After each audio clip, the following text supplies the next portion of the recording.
Bien-aimé Seigneur, si tu ne fais pas attention, tu vas finir frustré. La vie chrétienne n'exclut pas la souffrance. La vie chrétienne n'exclut pas l'humiliation. La vie chrétienne n'exclut pas la honte. Bien-aimé, la vie chrétienne est constituée en 3 étapes.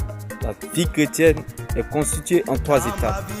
La première étape qui est sucrée, la deuxième étape amère, la troisième étape qui est glorieuse. Bien-aimé, laisse-moi t'annoncer cette bonne nouvelle en ce jour. Comme l'histoire du bon samaritain, bien-aimé, l'histoire du bon samaritain en Luc verset 29.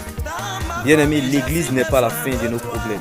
Il y avait un homme, bien-aimé, qui était agressé par des bandits, qui était à la merci des bandits, qui était à la merci de la douleur, des pleurs. L'autre prêtre est passé sur ce chemin. Le prêtre ne l'a pas regardé, le prêtre l'a esquivé. Lorsque un lévite, un serviteur de Dieu est passé même sur le chemin, le serviteur de Dieu n'a rien fait avec lui. Le serviteur de Dieu a continué son chemin. Laisse-moi t'annoncer cette bonne nouvelle en ce jour. Il y a quelqu'un qui ne connaît pas Christ. Il y a quelqu'un qui n'a jamais avec Christ. Il y a quelqu'un même qui n'a même pas besoin de Christ, qui ne sait pas bien-aimé, qui s'est arrêté, couru ce monsieur. Bien-aimé, laisse-moi t'annoncer cette bonne nouvelle.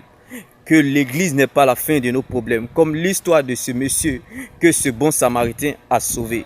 Laisse-moi te choquer, si tu ne fais pas attention, tu vas finir frustré. Jésus-Christ n'est pas venu pour nos problèmes, mais plutôt pour le salut de notre âme. Bien-aimé, avant que Jésus ne vienne, les gens étaient dans le problème. Pendant que Jésus était là, les gens ont été dans le problème. Quand il est parti, bien-aimé, il nous a laissé encore dans le problème. Bien-aimé, Jésus n'est pas venu pour nos problèmes, mais plutôt pour le salut de notre âme.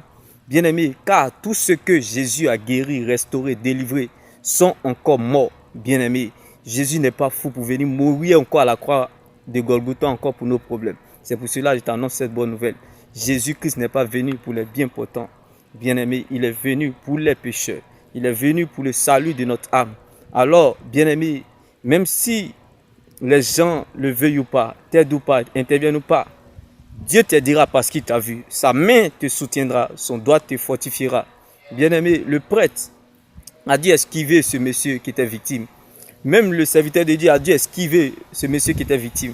Mais il a fallu quelqu'un même qui ne connaissait pas Christ pour aider la personne. Bien-aimé, Dieu peut ordonner, est capable de mettre quelqu'un sur ton chemin afin de faire pour toi ce que les gens que tu connais n'ont jamais pu faire pour toi. Dieu est capable et peut ordonner à quelqu'un que tu n'as jamais vu afin de faire pour toi ce que les gens qui te connaissent n'ont jamais pu faire pour toi.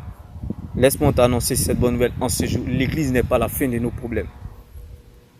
Si tu ne comprends pas une bonne fois pour toutes, tu finiras frustré. Car Jésus-Christ n'est pas venu pour nos problèmes, mais plutôt pour le salut de notre âme. Car tous ceux qu'il a guéris, restaurés, délivrés sont encore morts. Il est venu mourir à la croix, non pas pour nos soucis, mais plutôt pour le salut de notre âme. Mais quoi qu'il arrive, quoi qu'il se passe, quoi que tu traverses, sa main te soutiendra, son doigt te fortifiera. N'oublie pas, Dieu te dira parce qu'il t'a vu. Bien-aimé, ne regarde pas à ce que tu vois, mais regarde plutôt à ce qu'il t'a dit. Bien-aimé, même si le Seigneur ne t'a encore rien dit, mais il sait que tu dois garder ce qu'il t'a dit. Dieu te dira parce qu'il t'a vu. Quand tu sais, on ne peut plus rien faire pour toi. Mais ce que tu ignores peut t'envoyer très loin. Bien-aimé, l'église n'est pas la fin de nos problèmes. Dieu m'est béni. Shalom. Ne laisse personne te priver de ton éternité qui est l'enjeu majeur de ton existence. Reste focalisé sur le Seigneur Jésus-Christ seul. Car la valeur, la preuve, la raison de ton existence, c'est ton salut en Jésus-Christ. Qui tu es et qui est ton Dieu, c'est là la différence qui se fera en ta faveur dans ta situation. Dieu m'est béni. Shalom.